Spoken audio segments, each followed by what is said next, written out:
मेरी कहानी 2017 में शुरू हुई और ये मैं हूँ जोश, एक सच्चा गेमिंग एडिक्ट। गेम का नाम बायोटेक वॉर्स है।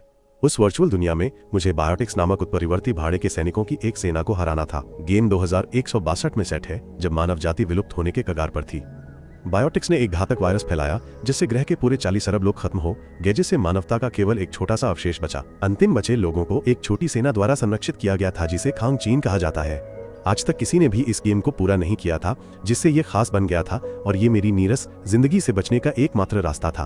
अगले सीन में मैं क्रॉनिश प्रयोगशाला नामक एक शोध सुविधा में काम पर जाता हूँ, जहाँ मैं एक दरबान के रूप में काम करता हूँ। सफाई करते समय मैं लगातार जेरी नामक एक महिला कर्मचारी को चोरी छिपे देखता रहता हूँ, जो मेरा क्रश है। लेकिन केमिलो नामक एक अहंकारी डॉक्टर ने इसे देख लिया और मेरे काम का मजाक उड़ाना शुरू कर दिया। हालांकि उसे सुविधा के बॉस डॉक्टर क्रॉनिश ने रोक दिया, जिन्होंने कैमिलो को काम पर वापस जाने का आदेश दिया। फिर डॉक्टर क्रॉनिश ने मुझसे बात किया, स्वीकार करते हुए कि वो कैमिलो को नौकरी से निकालना चाहते थे, लेकिन ऐसा नहीं कर सकते थे क्योंकि वो डॉक्टर उनके शोध के लिए बहुत महत्वपूर्ण था। बाद में डॉक्टर क्रॉनिश ने अपने होंठ पर एक घाव की ओर इशारा किया, खुलासा करते हुए कि उन्हें हर्पेज है और वो इसका इलाज खोजने के लिए कड़ी मेहनत कर रहे थे। जब मैंने उत्सुकता से पूछा कि उन्हें ये बीमारी कैसे हुई, तो क्रॉनिश ने समझाया कि उन्हें ये बराबेल्ला नामक एक महिला से कैलटेक में एक पार्टी में मिला था, चंद्रमा पर उतरने वाली रात को। उस रात जब मैं हमेशा की तरह बायोटिक वॉर्स खेल रहा था, मैंने दुष्ट डॉक्टर को नष्ट करके और प्रयोगशाला को उड़ाकर अप्रत्याशित रूप से अंतिम स्तर को पार कर लिया। मुझे खेल में मुक्तिदाता के रूप में सम्मानित किया गया। यह एहसास रोमांचक था, इसने मुझे तुरंत खुद को पुरस्कृत करने के लिए प्रेरित किया, जबकि मेरी आंखें अभी भी महिला योद्धा टाइगर के पोस्टर पर टिकी हुई थी। लेकिन कुछ ही पल बाद मेरी आंखें आश्चर्य से चौड़ी हो गईं जब टाइगर और एक अन्य पात्र वुल्फ मेरे सामने साक्षात प्रकट हुए। उन्होंने खुलासा किया कि वे 2162 से आए थे और मैं जो खेल खेल रहा था वो वास्तव में भविष्य की वास्तविक घटनाओं का एक सिमुलेशन था। मैं एकमात्र ऐसा व्यक्ति था जिसने इसे कभी पूरा किया था, जिससे मैं उनका मुक्तिदाता बन गया। झटके में मुझे लगा कि मेरे दोस्त मुझसे मजाक कर रहे हैं, लेकिन टाइगर ने तुरंत एक टाइम मशीन निकाली और हमें 1969 में भेज दिया। उसके तुरंत बाद मैं ये देखकर चकित रह गया कि मेरा कमरा पूरी तरह से बदल गया था। मैं सीढ़ियों से नीचे भागा और अपने दादा दादी के साथ साथ अपने पिता और चाचा के युवा संस्करणों से मिला। मेरे पूरे परिवार को एक अजनबी को देखकर झटका लगा और उन्होंने तुरंत मुझे पीटना शुरू कर दिया, क्योंकि उन्हें लगा कि मैं चोर हूँ। वुल्फ मेरी मदद करने की कोशिश कर रहा था, लेकिन टाइगर पहले मुक्तिदाता के लड़ने के कौशल का परीक्षण करना चाहती थी। लेकिन ये देखकर कि मैं लगातार पिट रहा था, दोनों ने तुरंत मेरे परिवार से निपटना शुरू कर दिया। फिर हम बाहर भाग गए। थोड़ी देर बाद मैं अभी भी सदमे में था जब मुझे एहसास हुआ कि हम वास्तव में 1969 में वापस आ गए थे और हमें घुलना मिलना था। हम तीनों ने तुरंत कुछ बाइकर्स से लड़ाई की, उनके कपड़े और बाइक छीन ली और भाग गए। हम एक भोजनालय में रुके जहां वुल्फ उत्साह से खाना खा रहा था, क्योंकि भविष्य में उनके पास केवल चूहे और कचरा था। वे दोनों मुझसे पूरी तरह से निराश थे, क्योंकि उन्हें उम्मीद थी कि मैं एक योद्धा हूं, क्योंकि केवल मैंने ही खेल को पूरा किया था। लेकिन ये पता चला मैं सिर्फ एक साधारण लड़का था। उन्होंने आगे खुलासा किया कि आज रात एक बड़ी घटना होने वाली है, जिसमें क्रॉनिश नामक एक व्यक्ति शामिल है जिसने बायोटिक्स को बनाया था। ये सुनकर मैं अवाक रह गया और स्वीकार किया कि मैं उस डॉक्टर को बहुत अच्छी तरह जानता था। मैंने टीवी पर देखा और महसूस किया कि आज वही दिन है जब मनुष्य चंद्रमा पर उतरेगा, और ये वो दिन भी है जब डॉक्टर क्रॉनिश को हर्पीस होगा। ये पता चला कि उनकी अपनी दवा बाद में बायोटिक्स के जन्म का कारण बनेगी। मैंने उन दोनों को बताया और सुझाव दिया कि हमें कॉलटेक जाना चाहिए, ताकि क्रॉनिश को उस महिला के साथ रात बिताने से रोका जा सके। अगर क्रॉनिश को कभी हर्पिस नहीं हुआ तो उसे इलाज खोजने की जरूरत नहीं पड़ेगी और मानवता बच जाएगी। कुछ ही पल बाद मैंने गलती से टाइगर के उपकरणों में से एक से पूरे भोजनालय को उड़ा दिया। इस घटना से अफरा तफरी मच गई और तुरंत पुलिस को बुलाया गया। हमने 2 पुलिस अधिकारियों, जॉर्गे और स्कार्सगार्ड, को आपातकालीन स्थिति से निपटते देखा और वे उत्साहित लग रहे थे, क्योंकि ये उनका पहला कार्य दिवस था। लेकिन वुल्फ को डर था कि वे हमें पकड़ने वाले हैं, इसलिए उसने एक खदान में विस्फोट कर दिया, जिससे पुलिस कार उड़ गई। इससे हॉर्गी की मौत हो गई, जबकि स्कार्सगार्ड अपने साथी की मौत पर अत्यंत दुखी था। उसके तुरंत बाद हम तीनों कालटेक पहुंचे, जहां काले समुदाय में एक पार्टी चल रही थी। हमने जल्द ही एक युवा क्रॉनिश को देखा जिसे वुल्फ और टाइगर तुरंत खत्म करना चाहते थे, लेकिन मैंने उन्हें रोक दिया। फिर भी एक चिड़चिड़ा वुल्फ ने अपमानजनक टिप्पणी की, जिससे हम तीनों को पार्टी से बाहर निकाल दिया गया। बाहर मुझे लामर नामक एक शराबी व्यक्ति मिला, जिसने एक अंतरिक्ष यात्री का सूट पहना हुआ था। मैंने तुरंत वो सूट चुरा लिया और उसके भेष में पार्टी में वापस चला गया। अंदर मैंने फिर से क्रॉनिश को बाराबेल्ला नामक एक महिला के साथ देखा, वही जो उसे हर्पीस देगी। मैंने क्रॉनिश के पास जाने की कोशिश की, लेकिन मुझे उन लोगों ने रोक दिया जो मुझे लामर समझ रहे थे और मुझसे बकवास करने लगे। उसके बाद मैं आखिरकार क्रॉनिश के पास पहुंच गया और उसे उस महिला से अलग करने की कोशिश की, लेकिन इससे क्रॉनिश केवल चिढ़ गए, क्योंकि वो किसी भी कीमत पर रिलीज होने के लिए तरस रहे थे।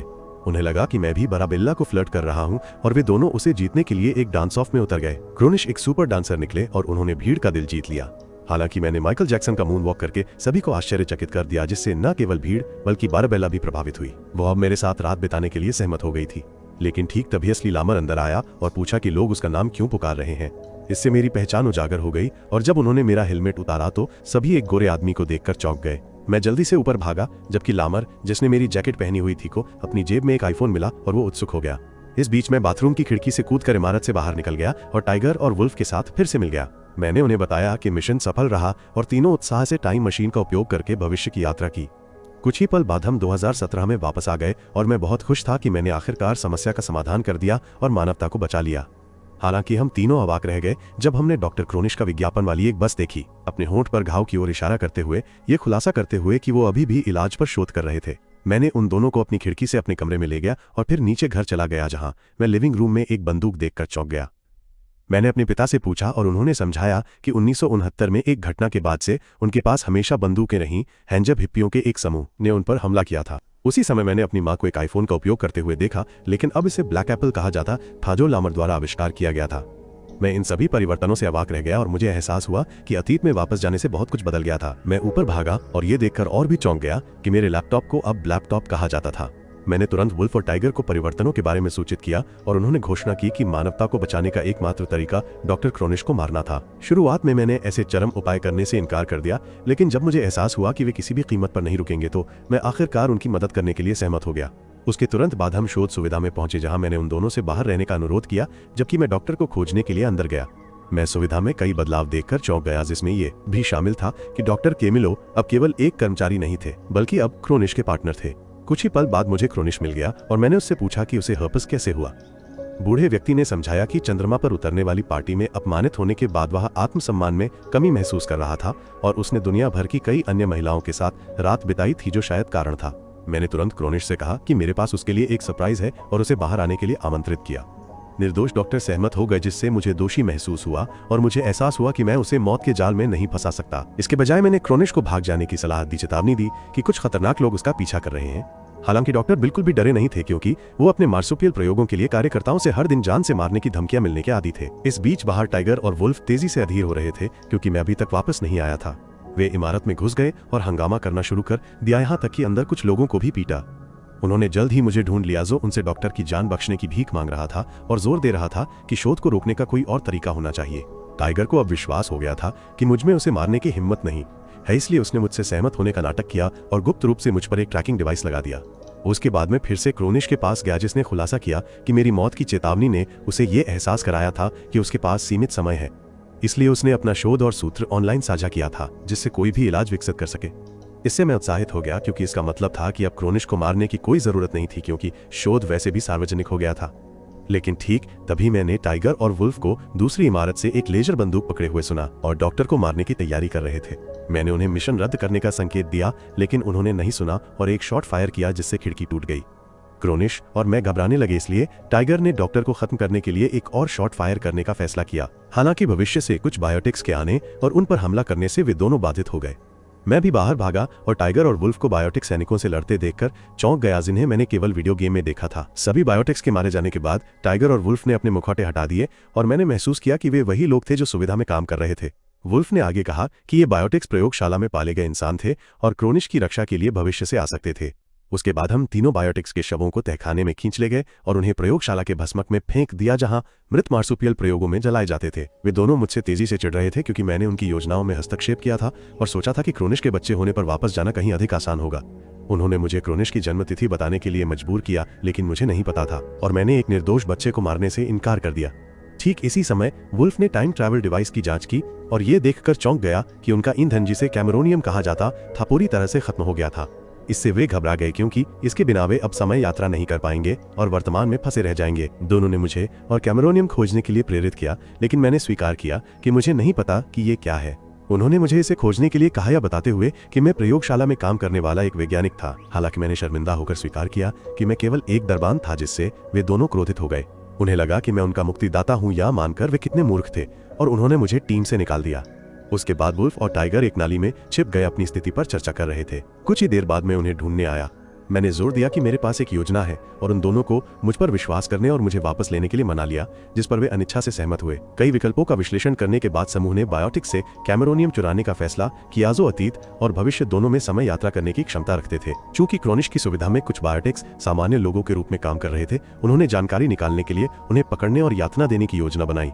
मैंने तुरंत कंपनी के वार्षिक कार्यक्रम क्रोनिश बॉल का उल्लेख किया जो इस सप्ताह के अंत में होगा और जिसमें भाग लेना अनिवार्य है। पार्टी पारंपरिक रूप से टोस्ट के साथ समाप्त होगी, जिसके बाद सभी एक क्रोनिश बॉल, एक छोटे चॉकलेट ट्रफल खाएंगे। चूंकि बायोटिक्स जहर से प्रतिरक्षित थे, उन्होंने एक योजना बनाई। वे ट्रफल्स में नाली के मशरूम मिलाएंगे, जिससे सभी गैर बायोटिक्स को उल्टी होगी और वे खुद को गंदा कर लेंगे। इससे बायोटिक्स की तुरंत पहचान करने में मदद मिलेगी, जिससे उन्हें पकड़ना बहुत आसान हो जाएगा।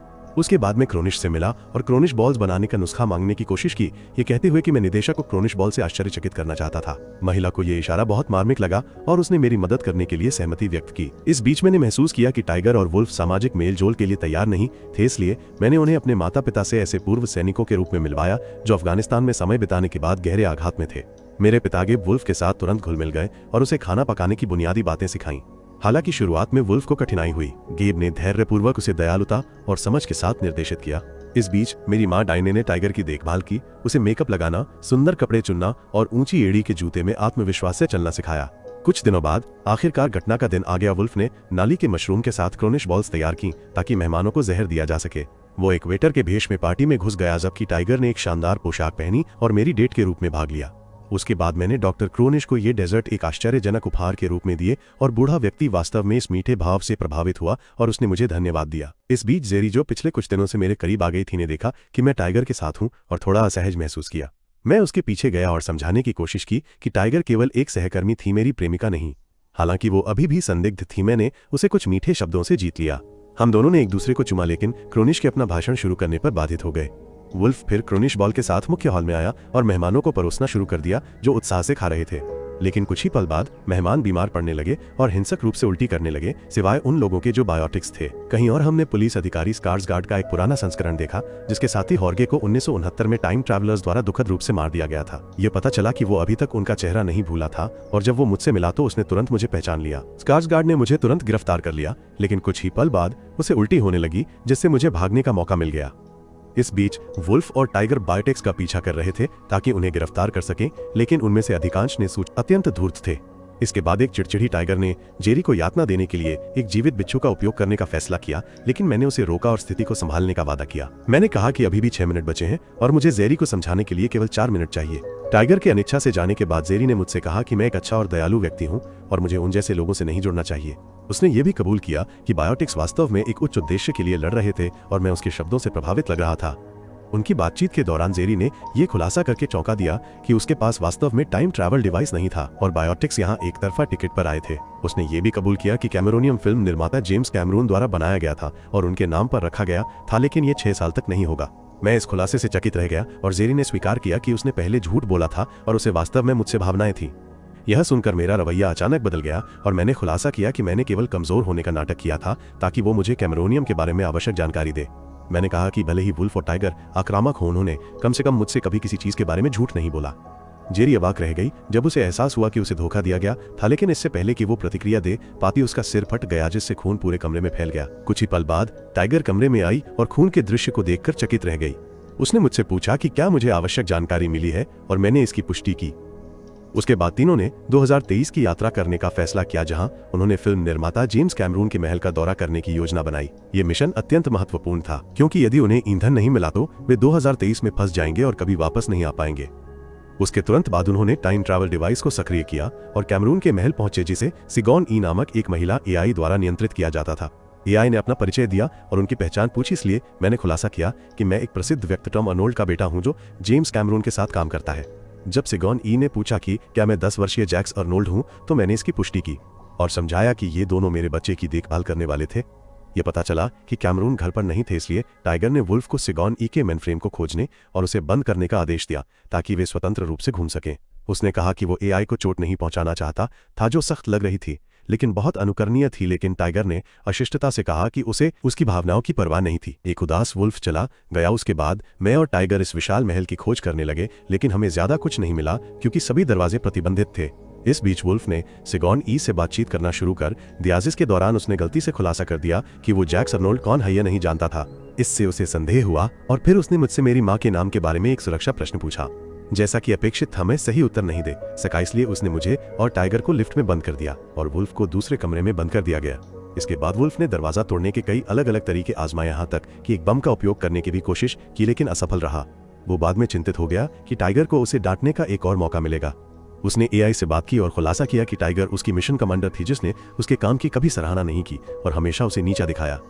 आश्चर्यजनक रूप से सिगोन ई ने सहानुभूति महसूस की और समझाया कि जेम्स कैमरून भी उसे जटिल कार्य करने के लिए मजबूर करते थे लेकिन उसकी मदद की कभी सराहना नहीं करते थे। उसने कहा कि वो उसके आदेशों से थक गई थी और एक और रीप्रोग्रामिंग बर्दाश्त नहीं कर सकती थी। वुल्फ ने एआई को सांत्वना दिया कहते हुए कि वे दोनों जितना सोचते थे उससे बेहतर थे लेकिन वे अपने ही डिजाइन के कैदी थे। इस भावनात्मक बातचीत के बाद सिगोन ई अपने नए दोस्त की मदद करने के लिए सहमत हो गई और वुल्फ से ईमानदारी से ये बताने के लिए कहा कि वो यहाँ क्यों था। उसने फिर अपने मिशन के बारे में विस्तार से बताया जिसके बाद एआई ने उनके लिए दरवाजे खोल दिए और उन्हें एक कमरे में ले गया जहां उन्हें कैमरोनियम मिल सकता था। उसके तुरंत बाद तीनों को एक छिपी हुई भूमिगत तिजोरी मिली जहां उन्हें एक गहरे और ठंडे पानी के कुंड में गोता लगाना पड़ा। सिगोन ई ने उन्हें हाइपोथर्मिया के जोखिम और जीवित रहने की बहुत कम संभावना के बारे में चेतावनी दी। उन्होंने बहस की कि किसे जाना चाहिए लेकिन यह पता चला कि टाइगर और वुल्फ तैरना नहीं जानते थे। इससे मैं चौंक गया और मेरे पास खुद गोता लगाने के अलावा कोई विकल्प नहीं था क्योंकि वे ईंधन के बिना नहीं जा सकते थे। इसके बाद मैं गहरे पानी में गोता लगाया और जल्द ही कैमरोनियम मिल गया लेकिन जब मैं ऊपर आया तो मैं ठंड से चकित और बेहोश हो गया। मैं लगभग डूब गया था लेकिन सौभाग्य से उन दोनों ने मुझे पकड़ लिया और बाहर खींच लिया। सिगोन ई के निर्देशों के अनुसार टाइगर ने मुझे सीपीआर दिया जबकि वुल्फ ने छाती को दबाया जब तक कि हमारा नायक आखिरकार हाँफते हुए वापस नहीं आ गया। हाथ में बायोफ्यूल के साथ तीनों ने जाने का फैसला किया लेकिन वुल्फ जो सिगोन ई से जुड़ा हुआ था उससे विदा लेते हुए भावुक महसूस हुआ। उसने उससे जाने देने के लिए कहा और उसे अपने मेनफ्रेम में कुछ बदलाव करने का सुझाव दिया जिस पर वो सहमत हो गया। जब तीनों चले गए जेम्स कैमरून महल में वापस आ गया लेकिन पाया कि वो अंदर नहीं जा सकता था जिससे वो क्रोधित हो गया और सिगोन ई पर चिल्लाया। कहीं और तीनों 2017 में वापस आ गए जहां वे सड़क के किनारे ग्रामीण इलाकों में एक खेत में पहुंचे। वे अपनी कार के पास पहुंचे जहां पार्टी से कुछ बायोटिक्स के शव सड़ने और बदबू मारने लगे थे। उन्होंने फिर कार को जला दिया और घटनास्थल से चले गए लेकिन दुर्भाग्य से विस्फोट से पास के एक मकई के खेत में भी आग लग गई और आग तेजी से फैलने लगी। कुछ समय बाद में काम पर वापस आ गया जहां मैं डॉक्टर क्रोनिश से मिला जो चिंतित लग रहे थे और उन्होंने खुलासा किया कि उनका घर हाल ही में जल गया था। हालांकि मैं उनकी जन्मतिथि जानना चाहता था और डॉक्टर के अतीत के बारे में पूछना शुरू कर दिया लेकिन क्रोनिश ने खुलासा किया कि वो अपनी पत्नी मैरीगोल्ड के साथ खुश नहीं थे और स्वीकार किया कि उनका सच्चा प्यार लेस्ली नामक एक व्यक्ति था जिसके साथ उनका अफेयर था। उन्होंने अपने कार्यालय में लटकी हुई नाव की तस्वीर की ओर भी इशारा किया समझाते हुए कि यह लेस्ली से उनका 36वां जन्मदिन का उपहार था। उन्होंने उस रात एक साथ भागने की योजना बनाई थी लेकिन आखिरकार उन्होंने पीछे हट गए। जब मैंने उसकी जन्मतिथि पूछी तो क्रोनिश ने खुलासा किया कि ये 24 जून थी और वो अब 68 साल का था। ये महसूस करते हुए कि ये उनकी अंतिम मुलाकात हो सकती है मैंने इस पल को यादगार बनाने के लिए डॉक्टर के साथ एक तस्वीर ली। उसके बाद मैं टाइगर और वुल्फ से मिला लेकिन जन्मतिथि बताने में हिचकिचा रहा था लेकिन उनके दबाव के बाद मुझे आखिरकार बताना पड़ा। पुलिस को जल्द ही पता चला कि वे शहर भर में हो रही आगजनी की एक श्रृंखला में संदिग्ध थे और उनका पीछा करना शुरू कर दिया। इससे भी बदतर SKAR SGAARD ने भी उन्हें ढूंढ लिया और यहाँ तक कि बायोटिक्स भी पीछा करने में शामिल हो गए। तीनों हताश होकर फिर एक जलते हुए जंगल की ओर भागे।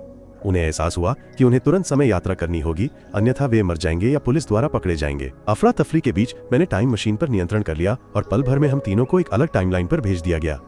लेकिन कुछ ही सेकंड बाद टाइगर और वुल्फ ये देखकर चौंक गए कि वे 1949 के बजाय 1985 में आ गए थे, वह साल जब क्रोनिश का जन्म हुआ था। उन्हें एहसास हुआ कि ये मेरी वजह से हुआ था और वे बहुत क्रोधित हो गए लेकिन मैंने उन्हें ये कहकर शांत किया कि एक बच्चे को मारने के बजाय समस्या को हल करने के अन्य तरीके भी हैं। मैंने समझाया कि आज रात एक नाव जा रही होगी और उन्हें बस ये सुनिश्चित करना होगा कि क्रोनिश उस नाव पर चढ़ जाए। मैंने कहा कि ये क्रोनिश के जीवन में एक महत्वपूर्ण मोड़ था जब वो यहाँ अपना जीवन छोड़ने और लेस्ली के साथ भागने पर विचार कर रहे थे। मैंने जोर देकर कहा कि उन्हें बस इतना करना है कि मैरीगोल्ड के साथ उसका अफेयर उजागर करना है जिससे उसकी शादी टूट जाएगी और क्रोनिश को जाने के लिए प्रेरणा मिलेगी। इससे टाइगर बहुत चिढ़ गई लेकिन उसके पास इसे आजमाने के अलावा कोई विकल्प नहीं था क्योंकि वे वैसे भी यहाँ थे। उसके बाद मैं और टाइगर खरीदारी करने के लिए एक दुकान पर गए जहां मैंने कुछ आकर्षक कपड़े खरीदने और टाइगर की तस्वीरें उनमें पहनकर क्रोनिश के बिस्तर पर रखने की योजना बनाई ताकि उसकी पत्नी उन्हें ढूंढ सके। ठीक तभी वुल्फ एक चोरी की कार लेकर आया और ये पता चला कि उसने कार मालिक को ट्रंक में बंद कर दिया था। इससे टाइगर बहुत चिढ़ गई, खासकर इसलिए कि कार में केवल 2 सीटें थीं जो तीनों के लिए पर्याप्त नहीं थीं। उसने वुल्फ को अपमानित किया और उसे कार वापस करने और जल्द ही वापस आने का आदेश दिया। हालांकि एक चिड़चिड़ा वुल्फ लंबे समय तक वापस नहीं आया, इसलिए टाइगर ने उसे खोजने का फैसला किया क्योंकि उसके पास एक टाइम ट्रैवल डिवाइस था जिसे बायोटिक्स ट्रैक कर सकते थे। इसके साथ मैं अकेला क्रोनिश के घर गया जहां मैंने आकर्षक कपड़े पहने और अपना चेहरा दिखाए बिना कुछ तस्वीरें ली। कहीं और हमने वुल्फ को 80 के दशक की संस्कृति में घुलते मिलते और जीवन का आनंद लेते देखा। उसे कैलिफोर्निया के एक समुद्र तट पर घूमते हुए पुरुषों के एक स्थानीय समूह के साथ वॉलीबॉल खेलते हुए और बारबेक्यू करते हुए देखा गया। मेरे पास वापस आते हुए मैंने अपनी आकर्षक तस्वीरें छोड़ दी और भागने की तैयारी कर रहा था लेकिन एक आदमी कमरे में घुस गया जिससे मुझे बिस्तर के नीचे छिपना पड़ा। मैंने सोचा कि वो मैरीगोल्ड का प्रेमी था और थोड़ी देर बाद क्रॉनिश भी कमरे में आ गया। मैं एक लड़ाई का बेसब्री से इंतजार कर रहा था, लेकिन ये देखकर चौंक गया कि क्रॉनिश और वो आदमी एक दूसरे के साथ अंतरंग होने लगे, जिससे मैं सदमे में आ गया। ये पता चला कि क्रॉनिश एक छिपे हुए समलैंगिक थे और लेस्ली उस आदमी का नाम था। थोड़ी देर बाद मैरीगोल्ड घर आ गई और जब मैं चुपके से निकलने की कोशिश कर रहा था तो उसने मुझे गलियारे में देखा और ऐसे कपड़े पहने हुए एक आदमी को देखकर चौंक गई। लेस्ली और क्रॉनिश जल्द ही दिखाई दिए या दिखावा करते हुए कि वे केवल घूम रहे थे। मैरीगोल्ड ने सोचा कि मैं एक समलैंगिक वेश्या हूं और पूछा कि क्या उसका पति समलैंगिक था। क्रॉनिश ने मुझसे कभी मिलने से इनकार किया जबकि लेस्ली ने उसे अपने रिश्ते के बारे में सच बताने का संकेत दिया। दुर्भाग्य से क्रॉनिश में ऐसा करने की हिम्मत नहीं थी और उसने घोषणा की कि उसे पुरुषों को पसंद नहीं है। इससे लेस्ली को दुख हुआ और वह घर से चला गया, जबकि मैंने भी इस अवसर का लाभ उठाकर चला गया। शाम को टाइगर को आखिरकार वुल्फ मिल गया और उसने अपनी कठोरता के लिए माफी मांगी, उसे वापस आने के लिए मना लिया। लेकिन आश्चर्यजनक रूप से वुल्फ इस युग में तेजी से लोकप्रिय हो गया था और उसने बहुत सारे नए दोस्त बना लिए थे। उसने स्वीकार किया कि वो मिशन से थक गया था और टीम छोड़ना चाहता था। ये सुनकर टाइगर चौंक गई और जोर देकर कहा कि वह उसे ऐसे नहीं छोड़ सकता। लेकिन उसने जवाब दिया कि वे एक बेहतर भविष्य के लिए लड़ रहे थे और सबसे अच्छा भविष्य यही था और वो चला गया। टाइगर ने उसका पीछा करने की कोशिश की, लेकिन वो जल्द ही भीड़ में गुम हो गई, जिससे वो चिढ़ गई। कहीं और मैंने महसूस किया कि मुझे क्रॉनिश के साथ बल का प्रयोग करना पड़ सकता है और बंदूक लेने के लिए उसके घर चला गया। मैंने अपने चाचा के कपड़े पहने और नीचे घर चला गया, जहां एक जीवंत पार्टी चल रही थी। मैं ये देखकर चौंक गया कि मेरे युवा पिता लापरवाही से शराब पी रहे थे, जिससे मैं चकित रह गया। मैंने फिर गेब के पास गया और खुद को जोश के रूप में पेश किया। गेब इस मुलाकात से बहुत खुश था और उसने मुझे साथ घूमने के लिए आमंत्रित किया, जिसे मैंने बिना किसी हिचकिचाहट के स्वीकार कर लिया। दूसरी ओर टाइगर को वुल्फ फिर से मिल गया और उसने उसे वापस आने के लिए मनाने की कोशिश की, लेकिन उसने इनकार कर दिया और उसे अलमारी में बंद कर दिया, इससे पहले कि वो टाइम ट्रैवल डिवाइस को नष्ट करने की कोशिश करे। लेकिन टाइगर जल्द ही बाहर निकल गई और उसे रोकने की कोशिश की, जिससे उनके बीच एक भयंकर लड़ाई हुई। दोनों बुरी तरह घायल हो गए और आखिरकार वुल्फ ने घोषणा की कि वो किसी भी कीमत पर वापस नहीं आएगा और उसे मारना होगा। ये सुनकर टाइगर का दिल टूट गया और उसने आखिरकार उसे जाने देने का फैसला किया। अपने पिता के साथ मजे करने के बाद मैंने उसके घर से बंदूक चुरा ली और क्रॉनिश को खोजने चला गया। मैंने डॉक्टर पर बंदूक तान दी और उसे बंदरगाह तक मजबूर किया, जहां नाव निकलने वाली थी। क्रॉनिश को समझ नहीं आया कि मैं उसके समलैंगिक रिश्ते का इतना समर्थन क्यों कर रहा था या मुझे इसके बारे में पता भी क्यों था। उसने खुलासा किया कि अगर वो उस नाव पर चढ़ गया तो वो अपना करियर, सामाजिक जीवन और अपना पूरा भविष्य छोड़ देगा। लेकिन मैंने उसे ये समझाने की कोशिश की कि समलैंगिक लोगों के लिए दुनिया जल्द ही बेहतर हो जाएगी। क्रॉनिश ने सोचा कि यह आदमी पागल है, इसलिए मैंने आखिरकार खुलासा किया कि मैं भविष्य से आया हूं, जिस पर डॉक्टर को स्पष्ट रूप से विश्वास नहीं था। ये साबित करने के लिए मैंने उसे 2017 से उनकी तस्वीर दिखाई, जिसमें वही नाव थी जिसे वे पीछे देख रहे थे। मैंने फिर अपना मिशन समझाया और बताया कि क्रॉनिश की हर्पस दवा ने बायोटिक्स के आविष्कार को कैसे जन्म दिया था, जिसने अंततः मानवता को नष्ट कर दिया था। क्रॉनिश ने पूछा कि ऐसा कैसे हो सकता है, इसलिए मैंने खुलासा किया कि सफलता की कुंजी मार्सिपियल का वीर्य था। मैंने ये भी चेतावनी दी कि अगर क्रॉनिश नाव पर नहीं चढ़ा तो उसका सहकर्मी उसे एक बच्चे के रूप में गोली मार देगा। यह सुनकर डॉक्टर हैरान रह गया और समझ गया कि यह आदमी भविष्य से उसे बचाने आया था और कम से कम वो उस नाव पर चढ़ सकता था। उसने फिर मुझे ईमानदारी से धन्यवाद दिया और अपने जीवन के प्यार के साथ फिर से मिलने चला गया। इससे मैं बहुत खुश हुआ, लेकिन ठीक तभी एक गंभीर रूप से घायल टाइगर आई। मैंने पूछा कि क्या हुआ था, लेकिन उसने कुछ नहीं कहा सिवाय इसके कि वुल्फ ने टीम छोड़ दी थी। मैंने फिर उसे बताया कि मिशन सफल रहा, जिसके बाद उन्होंने टाइम ट्रैवल डिवाइस का उपयोग करके चले गए। कुछ ही पल बाद दोनों 2017 में वापस आ गए और मैं बहुत खुश था कि उनका मिशन सफल रहा। लेकिन जब वे वापस आए तो वे अपने सामने एक विशाल इमारत देखकर चौंक गए, जिससे टाइगर क्रोधित हो गई। उसने फिर समझाया कि वो इमारत, जिसे क्रोनेटोरियम कहा जाता था, वो जगह थी जहां बायोटिक्स बनाए गए थे, लेकिन इसे मफरूज ऊन यकून मौजूद नहीं होना चाहिए था अगले 50 वर्षों तक। इससे मैं भ्रमित हो गया। मैंने बताया कि क्रॉनिश तो बहुत पहले ही मर चुका होगा। टाइगर ने फिर खुलासा किया कि क्रॉनिश केवल हर्पेस का इलाज करेगा, लेकिन उसका शोध सुपर क्योर की नींव होगा, जो उसकी मृत्यु के कई साल बाद विकसित किया जाएगा। उसे संदेह था कि मैंने उससे कुछ कहा था जिसने उसे खुद सुपर क्योर पर शोध करने के लिए प्रेरित किया था।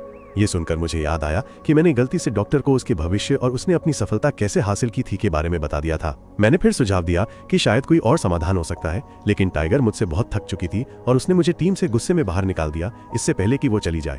अगले सीन में टाइगर 1949 में आई और क्रॉनिश के घर के बाहर एक बरसात की रात में छिप गई। हालांकि क्रॉनिश की मानिस्टेल ने उसे भीगा हुआ देखा और उसे दयालुता से अंदर आने के लिए आमंत्रित किया। अंदर आने पर टाइगर ने बच्चे को मारने के लिए एक हथियार की तलाश की, लेकिन जल्द ही दीवार पर अपने पिता की एक तस्वीर देखी और उसे एक सैनिक के रूप में पहचान लिया। एस्टेल ने दुखद रूप से समझाया कि उसके पति की द्वितीय विश्व युद्ध में मृत्यु हो गई थी और उसका बच्चा ही एकमात्र चीज थी जो उसे जीवित रखती थी।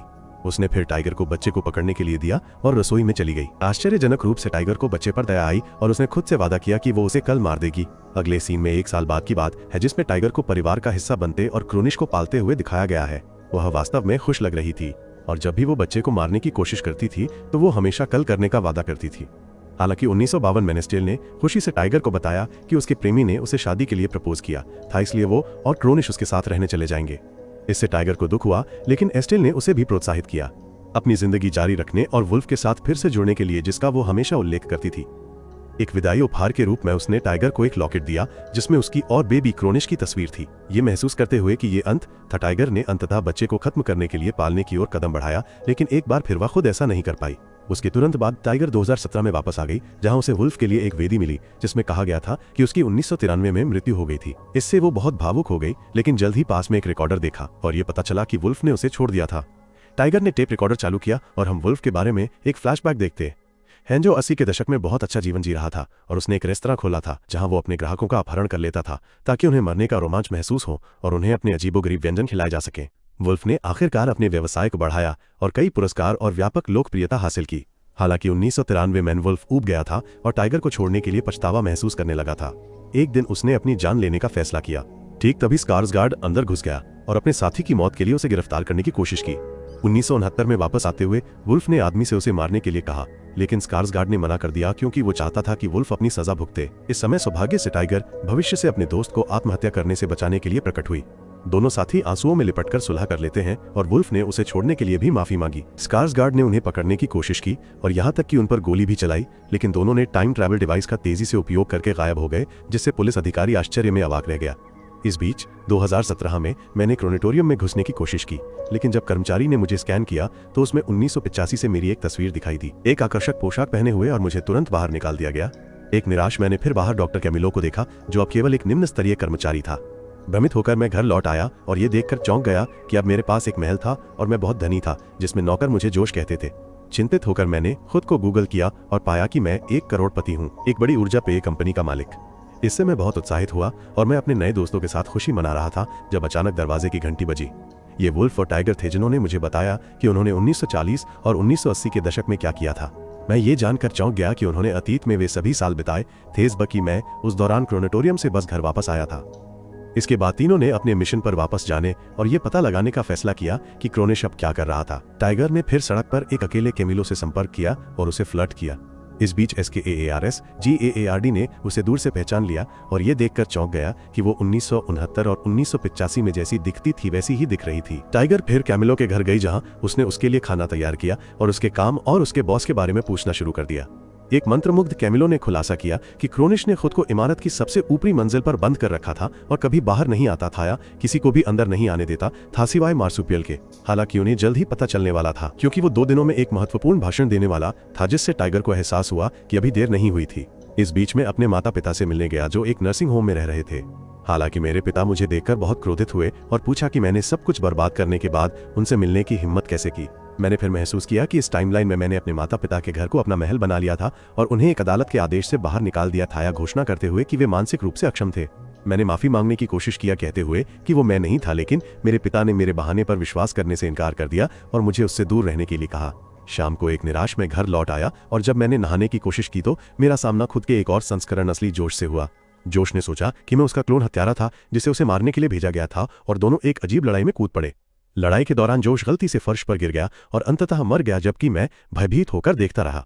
उसके बाद एक उत्साहित मैंने वुल्फ और टाइगर को लाश दिखाई, ये समझाते हुए कि इस दुनिया में उसने कभी बायोटिक वॉर्स नहीं खेला था, इसलिए किसी ने भी कभी खेल को पूरा नहीं किया था। उसने खेल को फिर से खेलने और पूरा करने का फैसला किया ताकि वे एक और टाइगर वुल्फ और कई अन्य सदस्यों को भर्ती कर सकें। उसने अनुमान लगाया कि यदि उसका एक और संस्करण था तो उनके भी अन्य संस्करण हो सकते थे, जिससे उन्हें एक सेना बनाने और क्रोनेटोरियम को उड़ाने की अनुमति मिलती। इसके बाद मैंने फिर से खेल खेला और टाइम ट्रैवलर्स को एक संदेश भेजा, उन्हें रास्ता दिखाते हुए, ताकि वे मरने से बच सकें। मैंने जल्द ही खेल को फिर से पूरा कर लिया और मुक्तिदाता का खिताब हासिल किया, जिसके बाद रोशनी झपकने लगी, संकेत देते हुए कि टाइम ट्रैवलर्स आने वाले थे। कुछ ही पल बाद दो टाइम ट्रैवलर्स डिंगो और उल्लू आखिरकार प्रकट हुए और खुलासा किया कि उनके सभी साथी यहाँ आने पर मर गए थे, जिसमें टाइगर और वुल्फ के अन्य संस्करण भी शामिल थे। एक संक्षिप्त पुनर्मिलन के बाद समूह ने अपनी अंतिम योजना बनाना शुरू कर दिया। उन्होंने बड़े पैमाने पर विनाश के बजाय गुप्त रूप से घुसपैठ करने का फैसला किया और परमाणु हथियारों का उपयोग नहीं करेंगे, केवल लक्षित हमले करेंगे। उन्होंने खुद को 3 टीमों में विभाजित किया और पहली टीम अल्फा टीम होगी, जिसमें डिंगो और टाइगर शामिल होंगी, जो इमारत से नागरिकों को बाहर निकालेंगे, एक झूठा अलार्म सक्रिय करेंगे ब्रावो टीम, मैं और वुल्फ थे जो इमारत में टाइमर बम लगाने के लिए भूमिगत रूप से प्रवेश करेंगे, और चार्ली टीम उल्लू थी जो इमारत की बिजली आपूर्ति को निष्क्रिय कर देगी और विस्फोटकों से सुरक्षा द्वार खोल देगी, जिससे क्रोनिश की प्रयोगशाला तक पहुंच मिल जाएगी। उसके बाद उन सभी ने भविष्य में वापस कूदने का फैसला किया, लेकिन मैंने कहा कि मैं उनके साथ नहीं जाऊंगा और 2017 में रहूंगा, जहां मैंने अपने परिवार के साथ सुलह करने की योजना बनाई। अगले सीन में स्मूह ने अपनी योजना को अंजाम देना शुरू कर दिया, लेकिन जब बम को सक्रिय करने की तैयारी कर रहे थे तो टाइगर ने महसूस किया कि अंदर अभी भी एक बच्चा था और वो हिचकिचाई। डिंगो ने उसे समझाने की कोशिश की कि मानवता का भविष्य खतरे में है, लेकिन टाइगर ने पहले बच्चे को बचाने पर जोर दिया और अंदर कूद पड़ी। इससे दोनों के बीच एक बड़ी बहस हुई और डिंगो ने देखा कि टाइगर लगातार अपने लॉकेट को छू रही थी। उसने उसे उसके हाथ से छीन लिया और शिशु क्रोनिश की तस्वीर के साथ साथ उसका नाम भी देखकर चौंक गई, जिससे वो क्रोधित हो गई। डिंगो से लड़ने के बाद टाइगर वुल्फ और मुझसे मिली और उन्होंने सबसे ऊपरी मंजिल पर जाने की कोशिश की, लेकिन असफल रहे। उन्होंने उल्लू से संपर्क करने की कोशिश की जो एक बायोटिक के बाद से अस्थिर हो गया था। ने उसके दिमाग में एक कीड़ा डाल दिया था जिसने उसकी चेतना को नष्ट करना शुरू कर दिया था। मुझे याद आया कि केवल मार्सुपियल ही ऊपर जा सकते थे, इसलिए मैंने मार्सुपियल स्लाइड पाइप का उपयोग करने का फैसला किया। टाइगर ने मुझे चेतावनी दी कि ये एक तरफा टिकट था, क्योंकि नीचे भेजे गए मार्सुपियल स्वचालित रूप से भस्मक में जला दिए जाएंगे, लेकिन मैं खुद को बलिदान करने के लिए तैयार था। वुल्फ और टाइगर को अंतिम विदाई गले लगाने के बाद मैं स्लाइड पाइप में घुस गया और ऊपर चला गया, जबकि वे दोनों आ रहे बायोटिक से लड़ने के लिए पीछे रह गए। एक कठिन संघर्ष के बाद मैं आखिरकार डॉक्टर क्रोनिश के कार्यालय पहुंच गया और बूढ़े व्यक्ति ने शांति से कहा कि वो मेरा इंतजार कर रहा था। मैंने पूछा कि वो अपने प्रेमी के साथ खुश क्यों नहीं रह सका, तो क्रोनिश ने जवाब दिया कि वो लेस्ली के साथ खुश था, लेकिन उसकी मृत्यु हो गई थी एक दिन स्टाफ संक्रमण के कारण, जिससे उसे दुख हुआ। क्रोनिश ने तब अपना जीवन विभिन्न बीमारियों के इलाज की खोज के लिए समर्पित कर दिया था, ताकि किसी को भी अपने प्रियजनों को मरते हुए न देखना पड़े। लेकिन मैंने विरोध किया, या कहते हुए कि जब भी डॉक्टर कुछ बनाते थे ये बायोटिक्स के जन्म की ओर ले जाता था। ये साबित करने के लिए मैंने क्रोनिश को निगरानी कैमरों पर आ रही बायोटिक सेना दिखाई। डॉक्टर से कहा कि ये उसकी रचना थी। इससे क्रोनिश को बहुत दुख हुआ। उसने समझाया कि वो बस एक महान व्यक्ति बनना चाहता था और दुनिया को ठीक करना चाहता था। उसने फिर मुझे 2 सिरिंज दिखाई, एक में दुनिया की सभी घातक बीमारियां थीं और दूसरी में उनका इलाज था। उसने खुलासा किया कि कल के प्रदर्शन के लिए उसकी योजना खुद को संक्रमित करना था और फिर तुरंत खुद को ठीक करना था। हालांकि यह महसूस करते हुए कि इससे केवल और अधिक आपदाएं होंगी, उसने दुखद रूप से बीमारी की सिरिंज को खुद में इंजेक्ट करके अपनी जान लेने का फैसला किया। क्रोनिश की मृत्यु के बाद मैंने 2 मिनट में फटने वाला टाइम बम लगाया, जबकि एक घायल वुल्फ और टाइगर टाइम मशीन का उपयोग करके भविष्य में वापस चले गए। कहीं और हमने देखा कि मैंने जोश का सारा पैसा अपने माता पिता को भेज दिया था और यहाँ तक कि उन्हें उनका घर भी वापस कर दिया था। मैं मरने के लिए तैयार था जब तक मैंने उल्लू की आवाज नहीं सुनी जो मौत के कगार पर था। मरने से पहले उल्लू ने स्लाइड पाइप की बिजली काट दी थी। अंततः मुझे बिना जलाए नीचे जाने की अनुमति मिली। कुछ ही पल बाद मैं आखिरकार इमारत से सुरक्षित बाहर निकल गया, ठीक तभी जब वो फट गई और सब कुछ नष्ट कर दिया। मैं मिशन पूरा होने पर खुश था, लेकिन मेरी खुशी तब बाधित हुई जब स्कार्सगार्ड मुझे गिरफ्तार करने के लिए प्रकट हुआ। अगले सीन में 1 साल बाद की बात है, जहां स्कार्सगार्ड जेल आया और मेरे साथ शतरंज खेला। बूढ़े व्यक्ति ने मेरे टाइम ट्रैवलर दोस्तों के बारे में पूछा, लेकिन मैंने कहा कि मैंने अकेले ही इमारत को उड़ा दिया था। जाने से पहले SKARSGAARD ने मुझे एक अखबार का टुकड़ा दिखाया, या खुलासा करते हुए कि मेरे माता पिता दान कर रहे थे और गरीब बच्चों की मदद कर रहे थे उस पैसे से जो मैंने उनके लिए छोड़ा था। अंतिम सीन में मैं अपनी जेल कोठरी में वापस आ गया और मैं अपने जीवन से संतुष्ट लग रहा था। लेकिन कुछ ही पल बाद रोशनी झपकने लगी और मैं डर कर खड़ा हो गया और मुझे एहसास हुआ कि टाइम ट्रैवलर्स एक बार फिर रास्ते में थे। मेरी कहानी यहाँ समाप्त होती है, सुनिश्चित करें कि आप चैनल को सब्सक्राइब करें और सूचनाएं चालू करें। वीडियो को अंत तक देखने के लिए धन्यवाद और फिर मिलेंगे।